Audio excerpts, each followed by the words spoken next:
চরমনাইকে নিয়ে জামাতের ভাইদের একটা অভিযোগ আছে, সেটা হলো চরমনাইওয়ালারা বয়ানে মঞ্চে সবসময় কিচ্ছা কাহিনী বলে, আর তাদের বক্তারা কোরআন থেকে তফসির করে।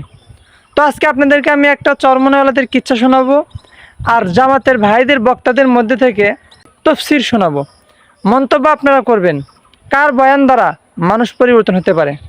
উপর করে ছাইরা দেবে আজান কিয়ামতের ময়দানে ঘর নাই, বাড়ি নাই, গাছ নাই, পানি নাই, আগুন নাও কোনো জায়গা নাই, ছায়ার কোনো ব্যবস্থা নাই।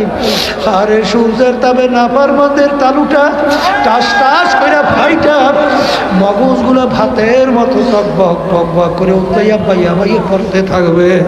বাজান আমি বলি না, আল্লাহ রসুল বলছে শুনাইতে আছি।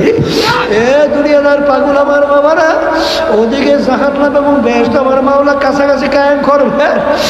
আরে জাহান্নাম কিয়ামতের ময়দানের দিকে এমন ভাবে ঘুরিব ঘুরিব ডাক দেবে, আসবে আল্লাহ আল্লাহর হাবিব সেজদায় পড়ে কাঁদবে, মালিক আমার উম্মা যদি জাহান্নামে খেয়ে ফেলায়, আমি রাসূল তোমার কুদরত জালালের কসম খেয়ে বললাম আমি তোমার বেহেশতে যাব না, তোমার ইজ্জত জালালের কসম খেয়ে।